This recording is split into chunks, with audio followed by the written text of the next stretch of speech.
नमस्ते भारत। आप सभी लोगों से बहुत ही महत्वपूर्ण न्यूज शेयर करनी है और खबर ताजा है और खबर एक्स सीपी परमवीर सिंह जी के बारे में है। मुंबई के एक्स सीपी वो दौड़े दौड़े भागे भागे से पहुंचे थे सुप्रीम कोर्ट अपनी याचिका को लेकर के वहां के यानी कि महाराष्ट्र के गृह मंत्री के खिलाफ यानी कि अनिल देशमुख जी के खिलाफ जो 100 करोड़ का इन लोगों का तमाशा चल रहा है, जो चिट्ठियां लिखी गई थी कि 100 करोड़ की उगाही करवाना चाह रहे थे अनिल देशमुख, मामला वही है। और मामले में बेसिकली वो ये कहना चाहते हैं उस याचिका के अंदर कि अनिल देशमुख की सीबीआई जांच हो। आज वो गए थे, मुकुल रोहतगी उनके वकील हैं जो उनको रिप्रेजेंट कर रहे थे सुप्रीम कोर्ट में, लेकिन सुप्रीम कोर्ट ने उनको यानी कि परमवीर सिंह की याचिका को खारिज करके बाहर का रास्ता दिखा दिया है और उनसे कुछ प्रश्न किए हैं। वो क्या प्रश्न है वो मैं आपके साथ शेयर करना चाहती हूँ। सबसे पहले आदरणीय सुप्रीम कोर्ट ने ये बोला कि भाई तुम मेरे पास दौड़े दौड़े भागे भागे क्यों आ गए हो, हाई कोर्ट क्यों नहीं गए हो?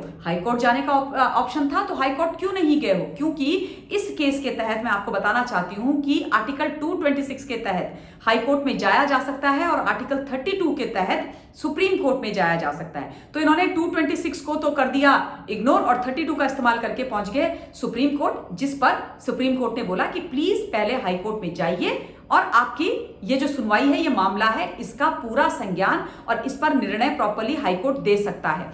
इस पर जो मुकुल रोहतगी हैं, जो परमवीर सिंह के वकील हैं, उन्होंने बड़ा ही बढ़िया जवाब दिया और उन्होंने ये बोला कि ये मामला देश को इफेक्ट करने वाला है।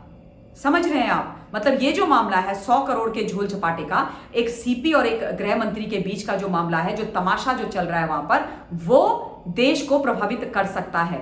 ताली बजानी चाहिए इनके लिए। आज इनको ये याद आ गया कि ये जो तमाम केस और जो तमाशा मुंबई में हो रहा है, वहां की सरकार और पुलिस के बीच में हो रहा है, वो इस देश को प्रभावित कर सकता है। लेकिन जब सुशांत सिंह राजपूत की रहस्यमयी मौत हुई, पूरा देश त्राहिमाम करता रहा, बाहर बैठे हुए लोग भी बोलते रहे कि इस केस की इन्वेस्टिगेशन होनी चाहिए, केस सीबीआई को जाना चाहिए। तो सीबीआई को तो देने की बहुत दूर की बात है, इन्होंने उस केस में एफआईआर तक नहीं करवाई थी। Point number 1। पॉइंट नंबर 2, आज देश को प्रभावित हो रहा है क्योंकि खुद की गर्दन फंसी पड़ी हुई है, खुद को हटा दिया गया है वहां से परमवीर सिंह को, इसलिए बहुत देश की इज्जत और देश को प्रभावित करने का मामला हो गया। लेकिन जब एक राष्ट्रवादी, ईमानदार, सच्चे पत्रकार को आर्बिट्ररी तरीके से, झूठे तरीके से, गलत तरीके से जेल में डाला गया, उनको और उनके पूरी चैनल को प्रताड़ित किया गया, चैनल को बंद करने की कोशिश की गई और पूरा देश इनसे बोलता रहा कि ये गलत कर रहे हो, ऐसा मत करो, तब देश पर कोई प्रभाव नहीं पड़ रहा था, देश के लोगों को बुरा नहीं लग रहा था, देश के सामने एक गलत मैसेज नहीं जा रहा था, देश को कोई असर ही नहीं हो रहा था। लेकिन आज क्योंकि गृह मंत्री और परमवीर सिंह के बीच में लड़ाई चल रही है, खुद की गर्दन अटकी पड़ी हुई है, खुद का भविष्य दांव पर है, खुद की जिंदगी दांव पर है, खुद की इज्जत दांव पर है, तो सीधा सीधा देश का मामला बना दिया। Wow, I am simply loving it. उसके बाद जो दूसरी चीज आदरणीय सुप्रीम कोर्ट ने इनको बोली, वो बोली कि भाई जिस व्यक्ति के खिलाफ तुमने ये याचिका करी है, यानी कि महाराष्ट्र के गृह मंत्री अनिल देशमुख जी, उनको तो पार्टी बना देते अपनी याचिका में, उनका तो कहीं कोई मेंशन ही नहीं है। तो इस पर मुकुल रोहतगी ने बोला कि हम उनको पार्टी बना देते हैं, हम पार्टी बना देते हैं और हम हाईकोर्ट भी जो है आज के आज चले जाते हैं, लेकिन आप हाईकोर्ट को यह निर्देश दे दीजिए कि वो जितनी जल्दी हो सके इस केस को सुने।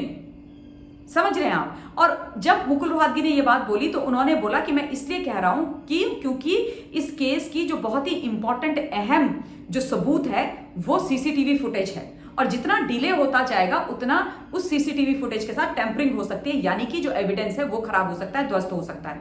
अब अगेन परमवीर सिंह को अपने केस में ये सारी चीजें याद आ रही, सुशांत के केस में याद नहीं आई, मिस्टर अर्नब गोस्वामी के केस में याद नहीं आई, किसी और केस में याद नहीं आई, दिशा के केस में भी याद नहीं आया था, लेकिन अपने केस में सब कुछ याद आ रहा है। अब मुझे एक बहुत बढ़िया चीज याद आ रही है, एक जो कहावत है ना कि जीवन, जिंदगी में वक्त जो होता है वो हमेशा एक जैसा नहीं रहता है। तो जब आप बहुत ऊपर बैठे हुए हो, जब आप बहुत शक्तिशाली हो, पावरफुल हो, आप चाहे पॉलिटिशियन है, चाहे आईएएस आईपीएस ऑफिसर है, आप जो भी हैं, अगर आपके पास कोई सत्ता है, कोई पार है, तो उस वक्त इतने अहंकारी मत हो जाइए, इतने एरोगेंट मत हो जाइए, इतने बदतमीज मत हो जाइए, इतने निरंकुश मत हो जाइए कि हर गलत काम आप करते रहें, आपको रियलाइज भी ना हो कि आप देश के साथ, जनता के साथ कितना गलत कर रहे हो, लोगों को अपने पैरों की धूल समझ रहे हो, जो कार्य आपको करना चाहिए उसको नहीं कर रहे हो, बल्कि उसका उल्टा काम कर रहे हो। क्योंकि उसके बाद जब नीचे आओगे ना धरती पर, तो बहुत बुरा आओगे। धरती पर बैठे बैठे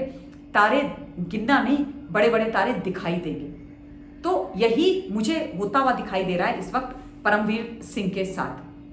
और ऑब्वियसली जो सुप्रीम कोर्ट है वो हाई कोर्ट को क्या, मतलब इस बारे में क्या ही बोलेंगे, हाई कोर्ट का मैटर है। एक बार आप हाई कोर्ट में जाते हैं आर्टिकल 226 का इस्तेमाल करते हुए, तो ये हाई कोर्ट की जिम्मेदारी है कि वो कब करना चाहिए, या वो देखेंगे उनके पास कि कब वो इस केस को सुनते हैं। इसमें ये तो साफ सी बात है। इसके अलावा जो मुझे लगता है कि इस केस में हाई कोर्ट को जल्दी सुनवाई करने के लिए बोला गया है, वो ये भी है कि अब आपको पता ही है होली आने वाली है, और होली पर छुट्टियां रहेंगी, कोर्ट्स आदि बंद रहेंगे, तो ऑब्वियसली मामला थोड़ा पीछा चला जाएगा। और जिस प्रकार के धमाके इस केस में एक के बाद एक हर दिन हो रहे हैं, तो फिर वो जो जितने भी दिन रहेंगे बाकी के छुट्टी के, और जितना डिले ये मैटर होएगा, पता नहीं क्या क्या हो जाएगा, पता नहीं किस किस की क्या क्या कलई खुल जाएंगी। परमवीर सिंह अनिल देशमुख की, अनिल देशमुख परमवीर सिंह की, और मुख्यमंत्री जी, हम मुख्यमंत्री जी तो गायब है सीन से। मतलब उनके शासनकाल में, उनके प्रदेश में, उनके गृह मंत्री और सीपी लगे पड़े हैं लड़ने पे।